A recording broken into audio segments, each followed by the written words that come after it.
কি রে, ওই রিক্সাওয়ালা ছেলেটা কোথায়? আরে ভাই, বন্ধু বলে কিছু বলতেও পারে না, আর প্রতিটা জায়গায় ওর জন্য দেরি হয়ে যায়।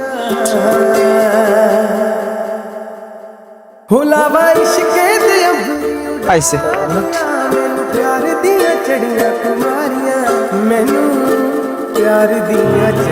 রিক্সাওয়ালা ছেলের ভাব দেখছিস? হয়, দেখলাম তো। কি রে ভাই, তুই রিক্সাওয়ালার ছেলে হওয়া সত্ত্বেও তো এগুলা পড়তে লজ্জা লাগে না? কিরে বন্ধু, তোরা এইভাবে কথা কেন বলছিস? তোর মতো একটা রিক্সাওয়ালার ছেলের সাথে যে এইভাবে কথা বলছিস, এটাই তো তোর জন্য অনেক। তোর ড্রেস আপের সাথে তোর স্ট্যাটাস কোনোভাবে যাচ্ছে না, ঠিক আছে? কোনোভাবে যাচ্ছে না।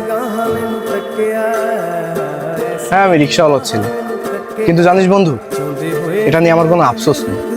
কারণ আমার বাবা হালাল টাকা ইনকাম করে, না চুরি করে না ডাকাতি করে। আর এই যে তোরা পোশাকের কথা বলছিস না, এটা আমার বাবার হালাল ইনকামের টাকাই কেন। আচ্ছা বন্ধু, একটা রিক্সাওয়ালা কি মানুষ না? একটা রিক্সাওয়ালার ছেলের কি কোনো শখ আহ্লাদ থাকতে পারে না? আরে ভাই, আমিও তো তোদের মতোই একজন মানুষ। হয়তো আমার বাবা রিক্সা চালায়। তোদের চিন্তা ভাবনা যে এতটা নীচ, এটা যদি আমি আগে জানতাম বন্ধু, বিশ্বাস কর তোদের সাথে আমি বন্ধুত্বই করতাম না। আচ্ছা, তোরা যেন কোথায় যেতে চেয়েছিলি? সরি রে, আমার জন্য তোদের দেরি হয়ে গেছে। আমি যাবো না, তোরা যা।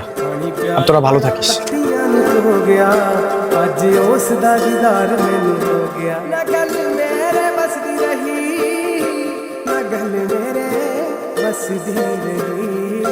किसे ऐसी आएगा।